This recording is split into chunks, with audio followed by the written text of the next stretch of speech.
everyone. Welcome to the Neuroscience and Education webinar series. I want to welcome you, but before we get too far along, I want to begin by do a few items of business so that we can move on today and work our way through this wonderful presentation about cognitive skills and gifted students. I am Dr. Sarah Sautel, the Director of Scientific Affairs for Learning Enhancement, and my co-presenter today is Betsy Hill, our President. Today we're going to talk about the cognitive development of and gifted students, and before we get too far, I want to remind you that you've all been placed on mute as you enter the room, although many of you are listening through your speakers. And during our presentation, if you have questions, please use the question and answer or chat box to type in your question, and we'll get to as many of them as we can at the end. We have already received lots of great questions from your registration, and we may address some of them at the end, those that aren't included already in our presentation, time permitting. We'll be sending you the slides from the presentation, so you don't need to worry about madly writing everything down. And we are also recording this session. It will be archived on our website, and you will receive notification when that is posted and ready for viewing. It's usually about a week. Well, that's all of the little details before we get started. Betsy and I will be sharing the speaking duty during this presentation. So, Betsy, would you like to get us started? Sure, I would be delighted to. I would add my welcome to Sarah's, and we're delighted to have you all here today. When Sarah and I first really became interested in the topic of gifted students, it was when we started working with a particular school district about 3 years ago. And when we decided we wanted to focus in this area and started preparing for the webinar, we have really been surprised by how little really solid research we were able to find in this area. There are lots of opinions and lots of theories and lots of connections that people have drawn, and some big leaps from some of the real neuroscience research. So our exploration was not quite as straightforward as we might have thought originally, but we did feel that we could really focus on solidly in terms of the research on 4 areas. First, we want to explore some of the, not that we necessarily have the final answer, but some of the approaches to defining giftedness. Second, we want to talk about what the research does support as areas of cognitive processing that are associated with giftedness. Third, we're going to look at some results from studies conducted over the last 3 years with the school district I mentioned. It's students in South Carolina. And it has to do with developing cognitive skills to the point of qualifying for gifted programs. And then finally, we'll look at some myths about giftedness, which really help to sort of pull this all together. And then we will also, at the end, recognize that there's a lot more research to be done, and I myself have about 1 million questions that I would like to see somebody answer. So, as we start to talk about what it is to be gifted or what it means to be gifted, I found myself posing this question. Why is it that we may say that a student, say Johnny or Susie, is gifted, but I wouldn't say that my 80-year-old neighbor is gifted? And why is it that we wouldn't say, or I wouldn't say, that my 80-year-old neighbor is gifted, but I might very well say that he is a gifted pianist, or she is a gifted teacher, or that they are gifted speakers? And so these questions really raise some of the important aspects of giftedness, which we'll be digging into a little bit more as we go along. Part of the reason I think that this term is applied as a label for a child in general is that this notion of giftedness really is rooted in the idea of, and I looked up 2 versions of this word, and they both appear in the dictionary. One is precocity, and the other is precociousness. In any event, what that means, it's that being gifted is about an individual's development relative to others his or her age. So Susie may be developmentally ahead of her peers in general, but I wouldn't say, of course, that my 80-year-old neighbor is developmentally ahead of his peers, particularly since later in life we often think of cognitive decline instead of cognitive growth. I'm not sure that anybody wants to be precocious in that respect. And you don't necessarily want to be ahead of the curve on that process. But I think there's some indications about other reasons that this may be a catch-all when we're young and becomes more domain-specific when we get a little bit older. There is some of recent research, a French study in particular, that shows that early development, and one thing to note about this is that most of the research that has been done on gifted individuals is done on individuals after they have been identified by whatever process as gifted, whether it's a school system or some kind of test or whatever it may be. And that so we're looking back. We're looking back in time to determine what kind of traits or attributes they may have had at that time. And so when you do that, typically, what was seen in this study was early development across many areas. When I'm early, this is months, maybe up to the age of 2. So in the areas of mobility, that is crawling, walking, being able to hold your head steady, things that infants do in those first few or several months, language, single words, multiple words, vocabulary, social affective, so development of empathy, and cognitive skills. And that early on there is generally precocious development, if you were, early development across a number of areas. But it's also becomes evident, and Sarah's going to talk more about this later, that the development tends to then become much more asynchronous and much more uneven. And there's a lot of debate, of course, about why that happens, and I don't think anybody really knows whether it is more that the lack of use of certain domains or lack of emphasis or lack of activity in certain domains means that they don't progress as quickly, or whether gifted children are really motivated to pursue or really hyperstimulate the particular areas that are prized by them or their parents or their teachers. So we'll come back and talk a little bit more about this, but still obviously some research questions that remain to be addressed in that area.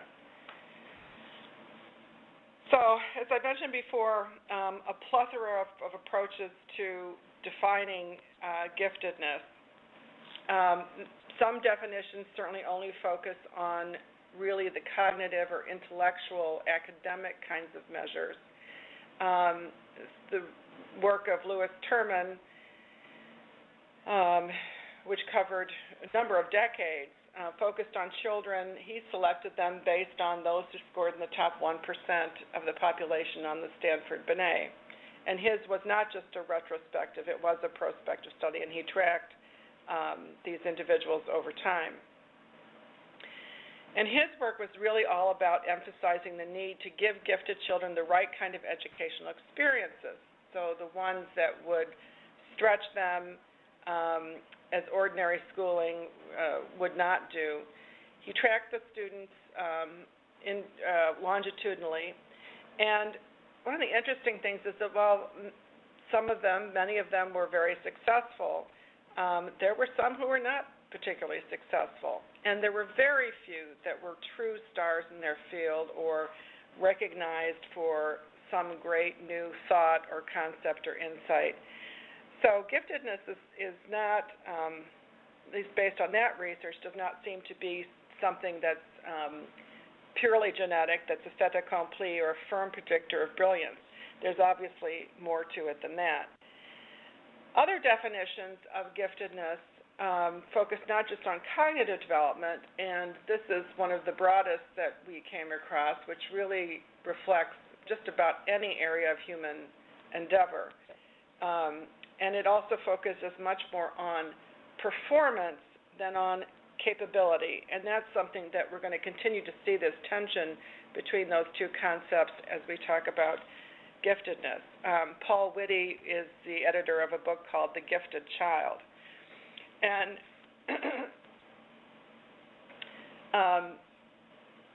this one contains a reference to the potentially valuable, although potential is also a term that's used instead of capabilities. And I recall that my children used to refer to potential as the P word. They detested it when their teachers used it, because mostly they were being told that they were not living up to their potential, at least academically. I think they may have been completely living up to their potential in terms of mischief and energy and some other areas, but that wasn't obviously what their teachers were looking for.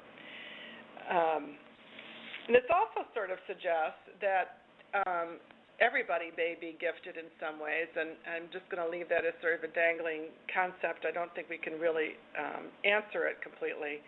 But you can think of many, many types of human activity that could be valuable, and that really, really broadens the potential to qualify for individuals as gifted, or to label them as that if you are determined to do so. The last definition that we're going to show you here is the U.S. Department of Education's definition.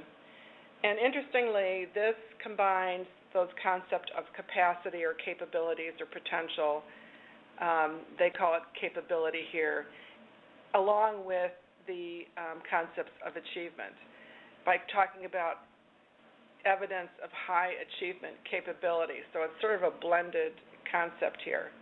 And they mentioned 4 potential types of potential: intellectual, creative, artistic, or leadership, but also reference academic fields. So in some ways, this is about domains of skill. In other ways, it's about what actually you've accomplished in terms of learning and erudition.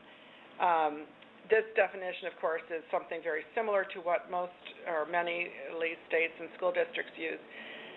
But of course, in schools, the focus is still strongly on intellectual and academic giftedness. We don't often see, we do see some programs in music or the arts or language or things like that. I'm not personally aware of a program that's been identified for people who have been identified as gifted in leadership, but that doesn't mean that there doesn't exist such a thing. But so generally in schools, we're talking about individuals who've been identified by whatever means as qualifying for a gifted program. Well, as you can see, as you can see, defining giftedness is not simple. Most of the researchers agree that there's no single criterion that can be used to identify giftedness, and persons that have achieved recognition because of their unique accomplishments and creative contributions will usually possess a 3 well-defined set of cluster traits. And those are shown in the Venn diagram over to the left of your slide.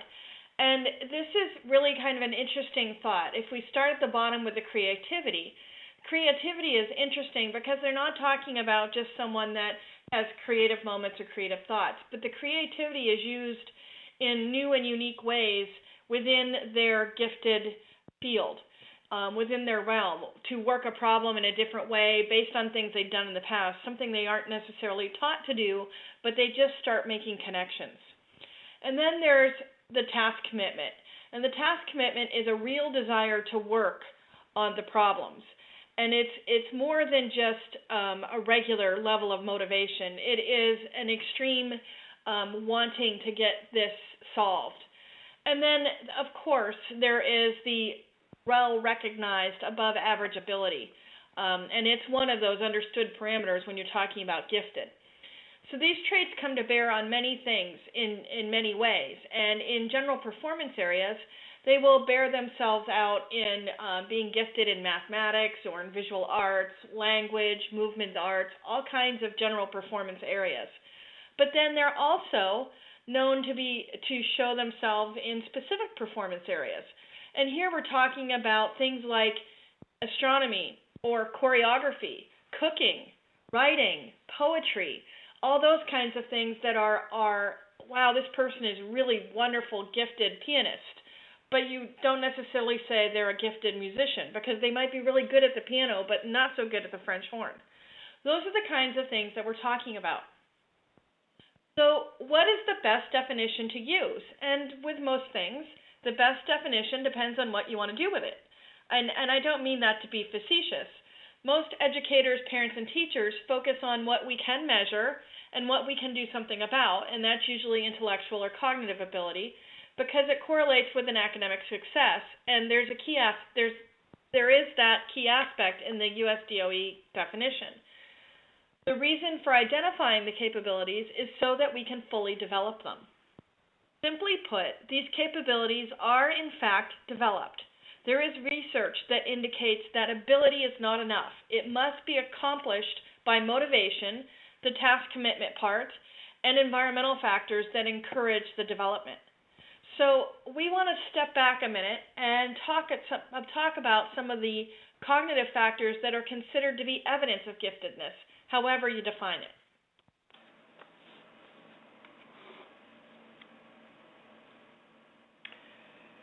So what this slide does is consolidate from the research that we've been able to uncover, and again, this is retrospective research looking at individuals who've been identified as gifted and then characterizing their cognitive strengths and some other attributes of their behavior as well.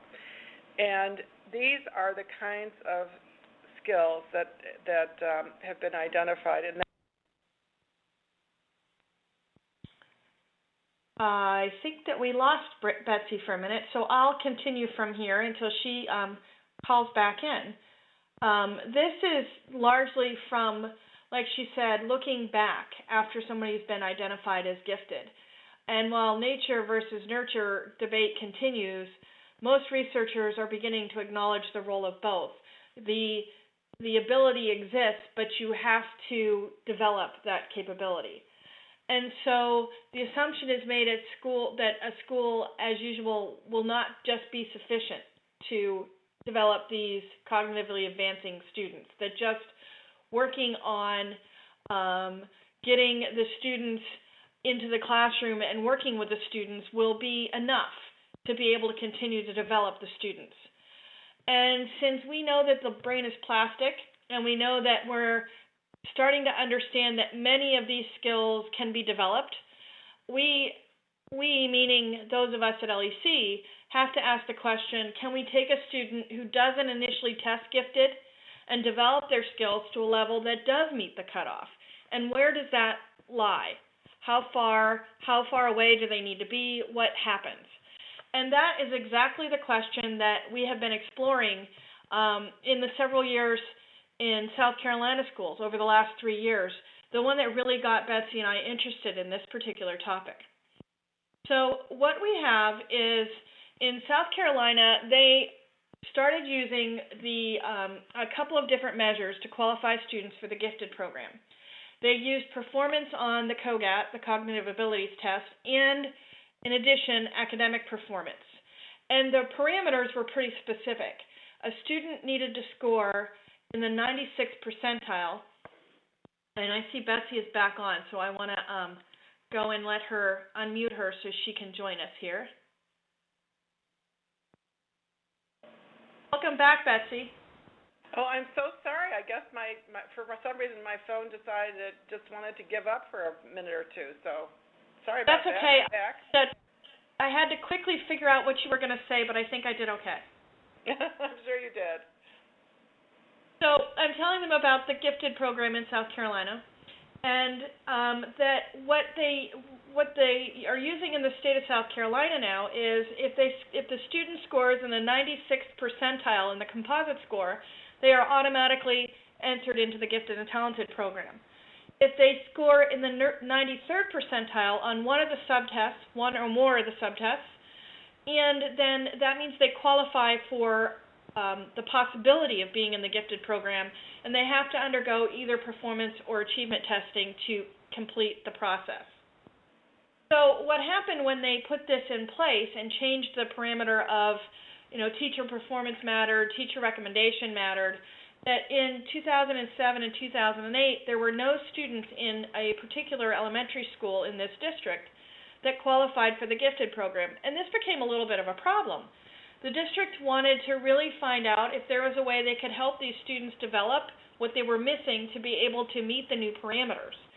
And so in 2008 and 2009, all the second graders in that school were given BrainWare Safari to develop their cognitive skills.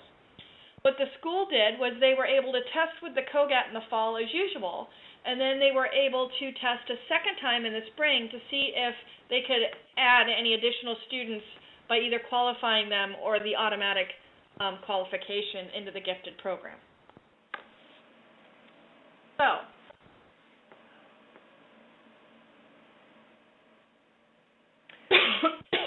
what you are seeing here is for that school year, in this particular elementary school, there were 9 students who qualified for the gifted program after using the BrainWare Safari Cognitive Skills Development Program who had not qualified for it beforehand. What you see is the student IDs for each of those individual 9 students, and then for each of the 3 subtests, the verbal, quantitative, and nonverbal, you see their the pre-test score and the post-test score. Remember that these are scores that are given in percentile rankings. So a 95th percentile means they perform better than 95% of the students who took the test in their age range.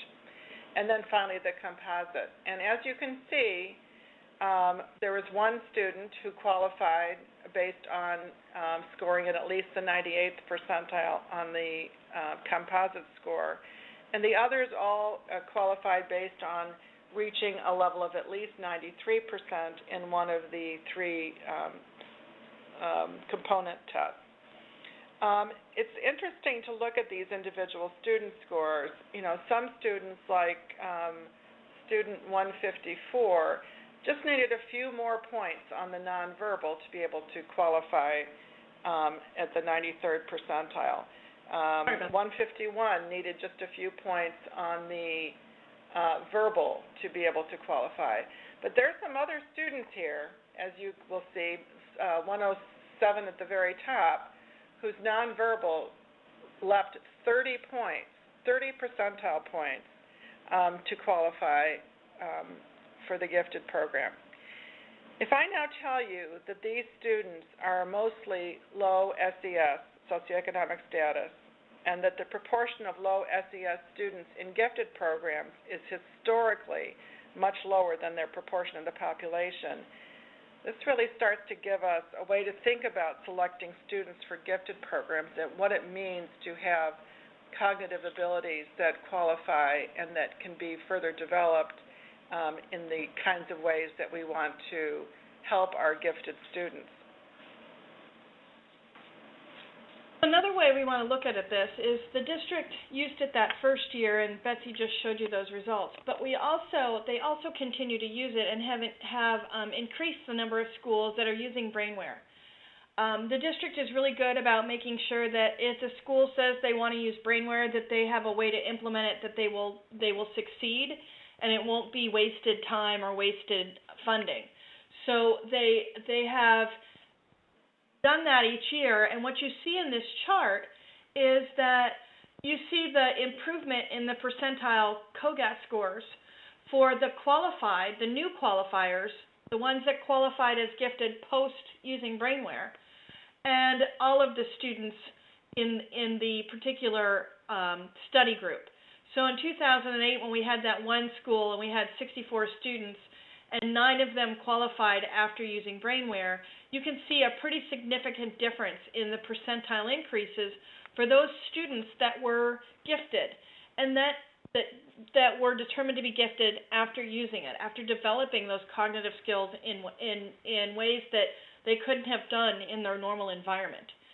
And you can see that trend continues. In 2009, when there were 3 schools, we see that there were 30 students that qualified for gifted that didn't qualify in the fall testing, and that the verbal, the quantitative, the nonverbal, and the composite scores all increased significantly more for those students than the other students, while those other students all also increased. And the same thing for 2010. You can see the new qualifiers experienced a greater level of growth, but you also see that all of the students, and quite consistently throughout the years, had a level of improvement on each of those tests that is more than typical when you take a test and you're rated by your percentile ranking.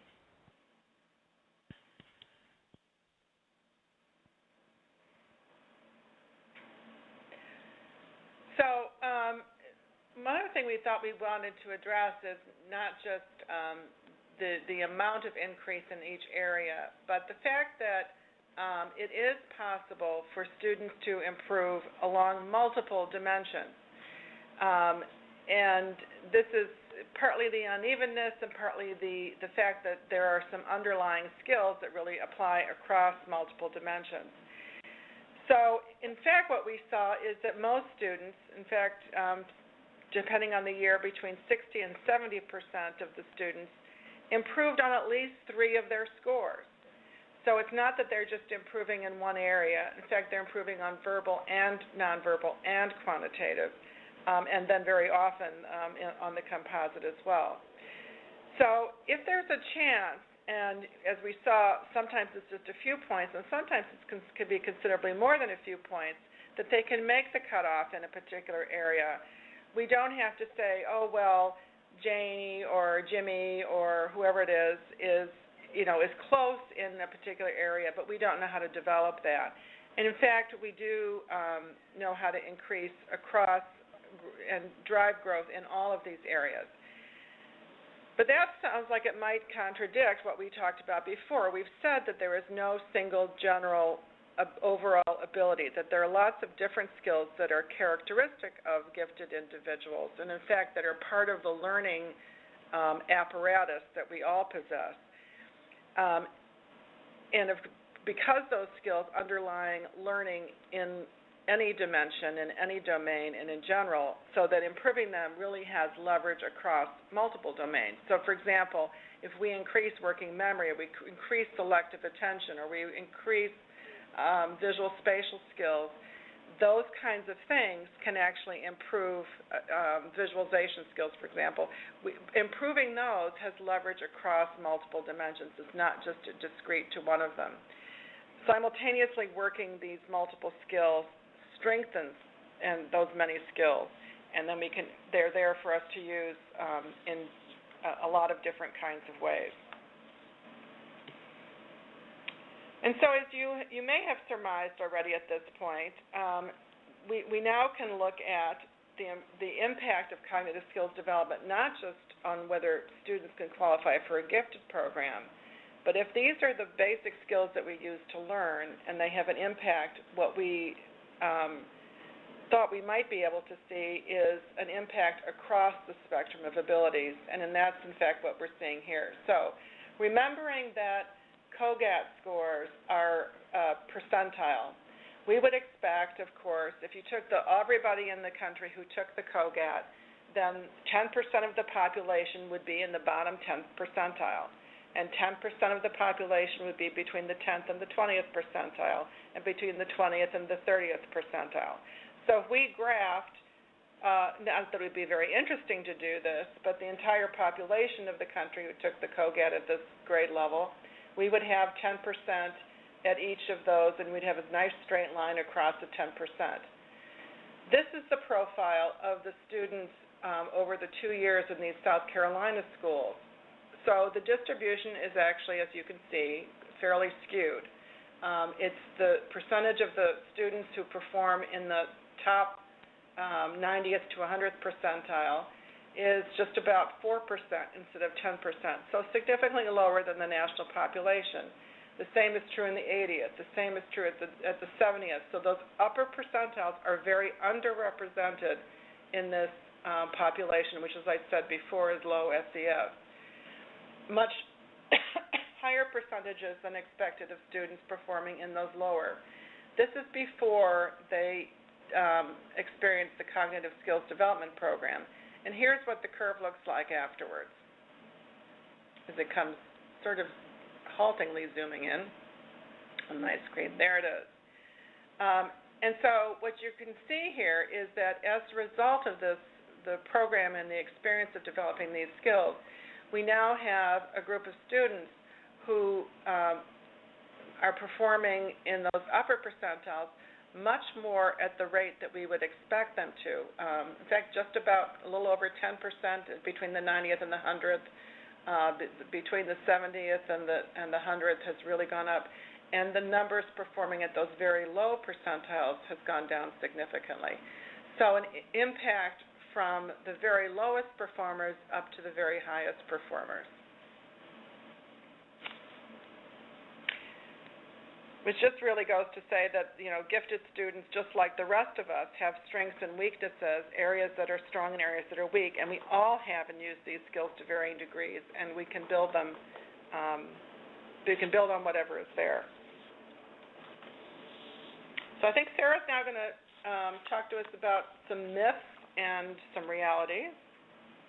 Yeah, so as with any time you try to classify something, you usually end up with a list of myths that people believe, which grow and become folklore, and some of it is true and some of it is not true, and usually if you dig down deep, you find out that the myth is just an overstatement of one person's belief system. But it seems that there are multiple websites and books all about debunking these myths for gifted education. And in fact, on a whim, I just Googled myths of giftedness, and I got about 90,000 hits. If I Google myths about giftedness, that increases to more than double that number of hits. So what that tells you is that it's pretty prevalent that everybody has an opinion about gifted. And what we talked about previously is that the opinions are nice, but there isn't necessarily a lot of really solid research about gifted. And there seems to be a lot of researchers who try to debunk these myths. And the list will run from 7 to 15 to 20, just depending on what their particular area is. What we want to do is we want to just concentrate on 3 of them that will help us connect a little more of our framework that we've been talking about, and add a little bit more depth, a little bit more for you to think about as you think about gifted. What you're probably getting from our presentation is there's a whole lot we don't know. We do know that gifts can be developed, and we talked a little bit about that earlier. Now, the 3 that we are relying on to continue our discussion here, really we're going to just go ahead and start with myth number 1. Gift, myth, that was a little Freudian. Gift myth number 1, how's that? Academically gifted children have a general intellectual power that makes them gifted on all school subjects. Well, we've already addressed this in a number of ways, so let's just talk through this a little bit.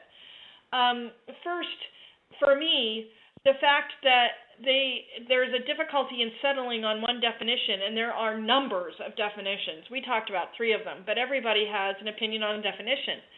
So to me, that means if it's rather illogical to say that there's one general ability, because if there was, then it would be easier to define, like car or cat or dog. We can get a pretty good general definition of those things, but we can't of gifted. So that's one thing about that. The other thing is that research shows us that gifted is not all the same profile, and that the domain that a person is gifted in tends to be pretty specific. If you think about a child that is highly verbal, but can still be normal in spatial abilities, this child will do exceptionally well on any verbal-related task, including things like doing math, as long as they're using verbal strategies. But if they're not using verbal strategies and they have to rely on just their spatial abilities, then they're not going to do so well in math. They're not going to do bad, but they're not going to be very good, and they're definitely not going to be exceptional. So most research with gifted or high potential students have shown very uneven profiles in their abilities. And that seems to be that they have something in common with the lowest performers, because the extreme discrepancies in abilities actually happen with the lowest performers and the highest performers. So the gifted and the learning disabled actually have very uneven profiles when they're tested, and it's something they share in common, where typical students that are more in the middle of the bell curve tend to have more even profiles on their different abilities in different domains. And it's often that there's often the case that someone can be gifted in reading and learning disabled in math, or gifted in math and definitely disabled in reading, and disabled in really significant ways. The next slide here shows some examples of disorders that gifted students actually have. Now, this is just some of the list. It's not exhaustive. The exhaustive list is really long. And I also don't intend to say that all gifted children have a disorder. However, it's not uncommon that a gifted student will also have some disorders. And notice some of them here. Difficulty articulating, stammering, delay in using words, dyslexia, dyscalculia, developmental coordination disorders, ADD, and some other psychomotor function disorders. Those are all things that actually would make it very difficult in most cases for people to find somebody as gifted, because they would be disorders that are very inhibiting to that particular fact. Now, this leads us to our second myth. And our second myth is that high-ability students don't face problems and challenges. While it is true that they enjoy school, and they appear to find it easier in some ways, they definitely have their set of challenges. And sometimes those challenges are a little bit harder to see. They may be related to the fact that they're gifted, and they may be related to something completely different, and they may mask the gift. So overall, gifted children, as we talked about earlier, do develop faster. And of course, that's longitudinal, looking back after somebody's been identified as gifted and relying on somebody to remember when they actually picked up their head and all of that kind of stuff. But there is definitely some good data that demonstrates that they do develop faster even as an infant. And that continues on as they get older. They do things earlier typically, and as a result, they often are no longer treated the same as everybody else. And so just like the low performers, the high performers or the kids with potential have a set of challenges about needing to be placed in the right situation. And they're likely to exhibit behaviors of being bored or being frustrated, being lower motivated than even typical or low or average ability learners. And it's not necessarily something that they can help. It's their response to their environment. They can develop maladaptive beliefs about their own ability and effort, like, oh, I'm not gifted, that kind of thing. And they really are seen as not willing to work when maybe it's not that the work is not appropriate for them. Another version of this myth is that is that gifted students are better if they spend their entire day with the same age students. It's better for them to be with their own age peers than it is for them to be advanced to their ability peers, so to speak. That is part of this myth. That's often what you see. And the concept being that they can be with their peers and act like a teacher's helper because they've already mastered the material. The problem is that student's not being challenged. It's not like they've already really learned the material and they have the desire to teach it. They're being asked to teach it because there's nothing else for them to do. And they can then start to believe that maybe they don't have that extra ability and it doesn't get developed the way it should be. And then there's gifts that are not academic. And we touched on this as when Betsy talked about the leadership gift. There aren't very many cases when in a school environment we are able to not only assess creative or spatially gifted or anything like that. We really do only have the ability to assess in a school environment, for the most part, the academic side. So if they aren't academically gifted, how are they developing those gifts, and how are they being encouraged to develop those gifts? Those are some of the things to think about with this myth. These gifted students actually will have challenges that are very similar to all the other students. They have academic behavior and personality problems as a result of the way they respond to their environment. They can be an underperforming student and not have any desire at all to actually fix that. They can be, the giftedness can be determined, seen more as they're clowning around, and you miss the whole they're really good at what at that particular domain. They have apathy. Sometimes it's even violent behaviors. They can be susceptible to delinquency and drug and alcohol abuse and a whole number of other things. Now remember, this is not a gifted student will have these behaviors. It is that they can have these behaviors. And many times that behavior can be a result of the way they respond to their giftedness.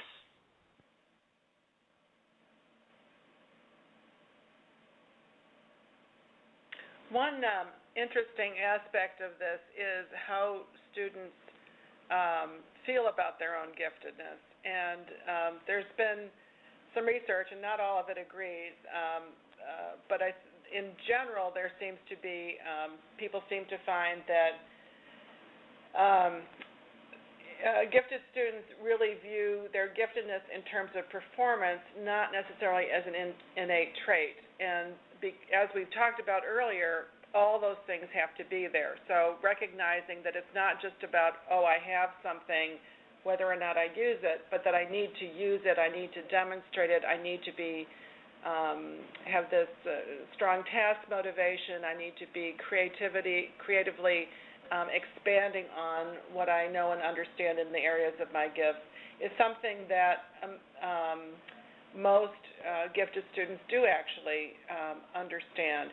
Those who don't, I think, are at risk of just expecting things to happen and thinking that they really don't need to perhaps to work as hard. So that's an important understanding for particularly talented students.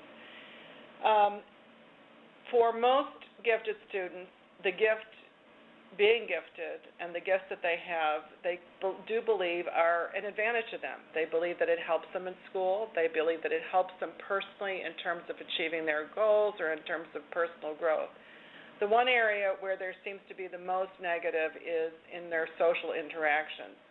And this is an example of where a belief system can be maladaptive, because they may believe that others think that it comes too easy to them, or that others don't appreciate those skills. They're not as important for others as it is for the individual gifted student himself or herself. And they may start to believe and may start to actually interact with others in a way that that influences the other's behavior. So sometimes this can be a little bit of a self-fulfilling prophecy. So sometimes that social area may be a sensitive one. Generally, gifted students do recognize their gifts and accept the label as being accurate. They do see that, it's positive for their own accomplishments, but again, whether others will perceive it in that same way. I know there are stories of students intentionally failing tests so they get knocked down a few pegs and are no longer getting the straight A's and things like that, simply because it's more in a particular environment. It may just be more socially comfortable for them. So gifted is as gifted does in a lot of ways, and is a lot about the drive to perfect and the drive to really take advantage of these skills. Okay, so the third myth is being gifted is something with which you are just born. And I think that this is an appropriate one to be our last myth to talk about. We've addressed this in a number of different ways as we've been talking about the cognitive skill development in gifted students, how they aren't this perfect brain that is just ready to absorb things. Many people think that because they're smart, they don't have any issues, that things come easy to them, it just happens without them needing any additional development. And this couldn't be further from the truth. To be a little facetious, you don't emerge from the womb with the ability to solve Schrödinger's equation or with an understanding of the theory of relativity or even being able to look at a person and know the style and size of a dress that they should wear. To truly develop a skill, whether you're gifted or not, it takes rehearsal, just like all other skills. And not only do these students have gaps in their underlying cognitive skills, their gift needs to be practiced appropriately to be truly developed. There is a unique drive. Remember, we talked about that intense drive, that intense motivation. There is an unique drive that is needed to develop the talent to the extent of a professional ball player or an amazing chef or even an Einstein. They have to actually want to practice. Now, I played French horn, and I played flute from the time I was in 4th grade, and then French horn from 7th grade until sometime in college, and I hated to practice, so I wasn't really very good. I was good enough to be in the band, but I wasn't a star. And it's because I really didn't want to practice. I had no desire to do any kind of scales or anything like that. It wasn't a gift of mine. It was just something I liked to do. So that obsession with learning and wanting to practice and to honing that skill is important, and they need to be put in situations where they are challenged and where they're getting the hard work and where they have the opportunity to fail just like everybody else.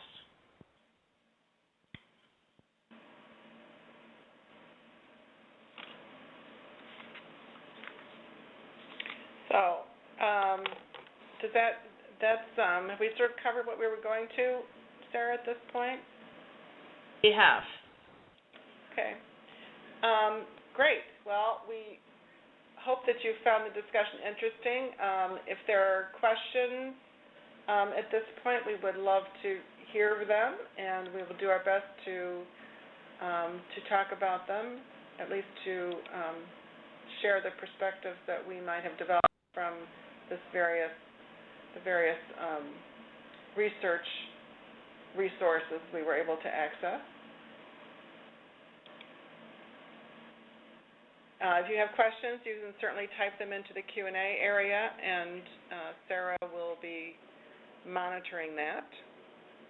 As a reminder, we are recording this presentation, and it will be up for viewing on our website within about a week, and you will get an email that will tell you how to get there and what the link is. The other thing is that you will be getting a copy of the slides in the next day or so, probably tomorrow, maybe tonight, so that you can have them to look at. And we've included here on the thank you slide some sources that we've used, that at least by authors, because they all are so they have so many different places that they've published that we've thought that just giving you the names to look at would be a good option. So far, I don't see any questions that have appeared. Well, let me pull out a few that were offered by people when they were registering for the webinar.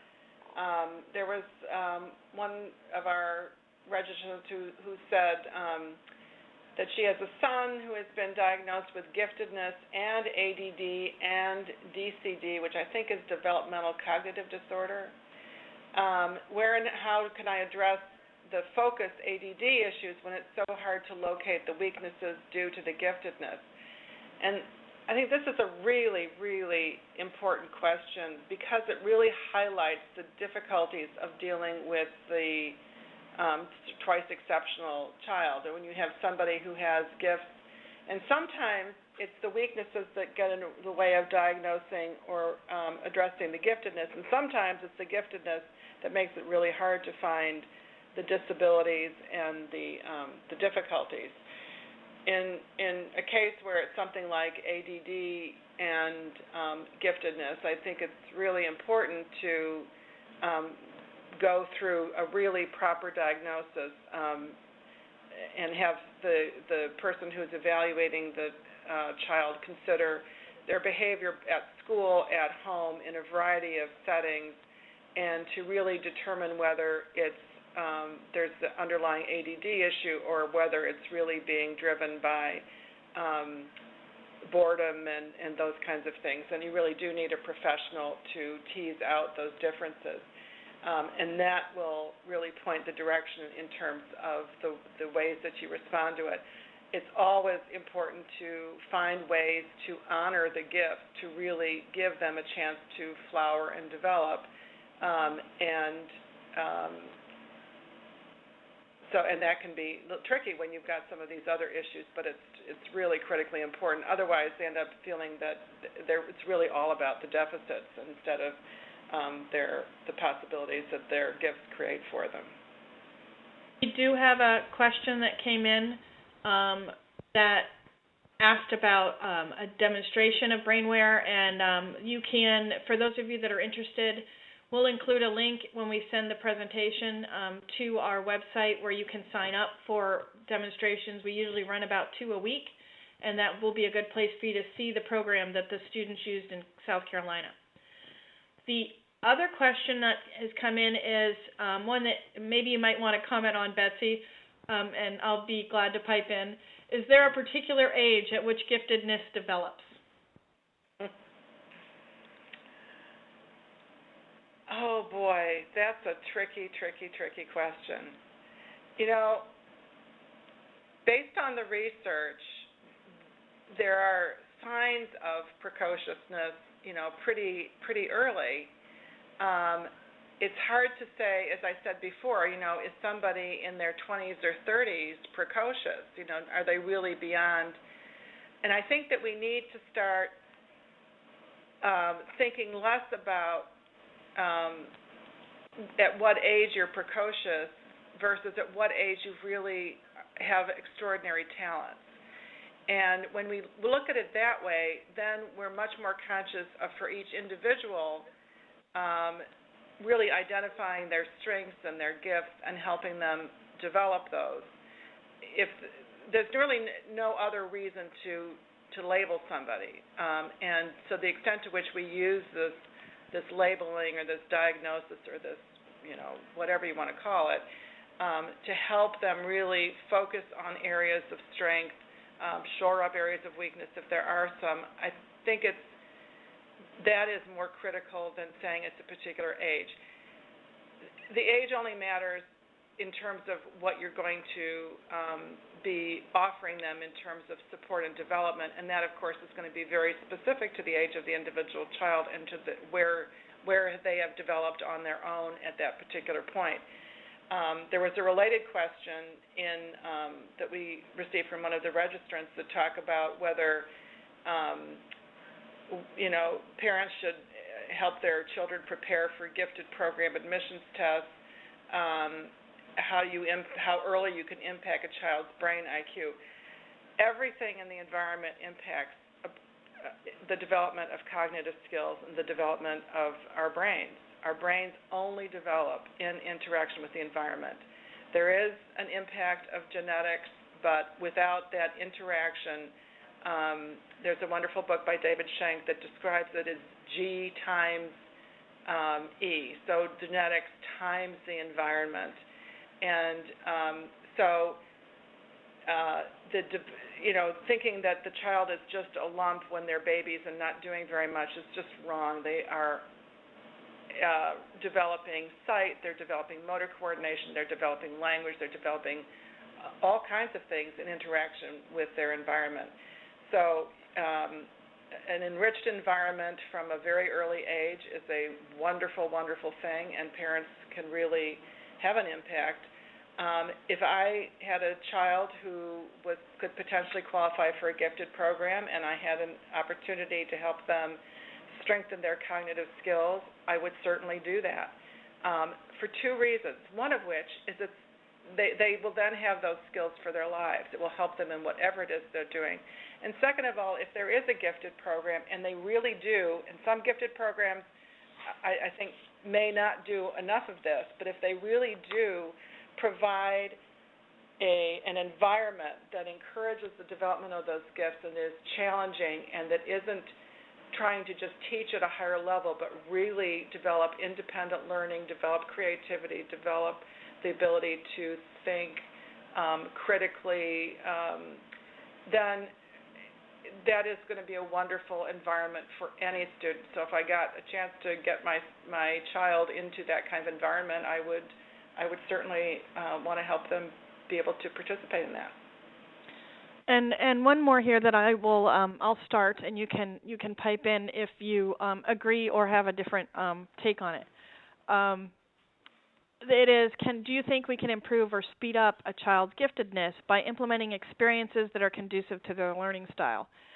I personally believe that what you really need to do to improve a person's giftedness is by really encouraging them to use multiple experiences and not just focus on one particular learning style, but really helping them to focus on the things that they like to do, but do them in ways that really enhance their total cognitive development, not just doing things in a left brain way, so to speak, because nothing is isolated. And although you may be gifted verbally, the auditory part is important. There is a big connection between verbal and auditory linkage, and the best thing you can do is put them in situations where you're developing that foundation so that the auditory can become better and support that strong verbal ability.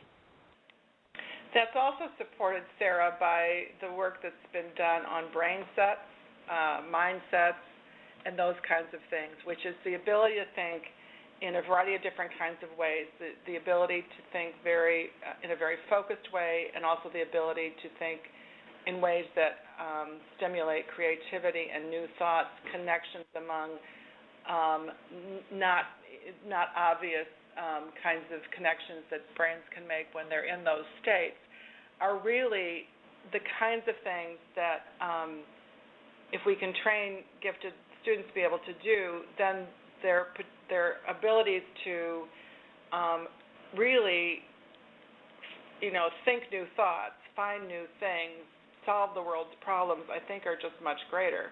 And those are dependent on the coordination and the integration of multiple brain systems and the modulation of them in different ways. And I think so the experiences that allow them to do that. If folks want to learn more about that, this is work by Shelley Carson at Harvard. You might want to take a look at that. But I think that and Howard Gardner, of course, who now talks about multiple intelligences in a little bit different way, and the ways that people need to think to be really effective in this world are not just the ways that people naturally go to, but require them to develop some alternatives and some other ways of rounding out their thinking in various areas.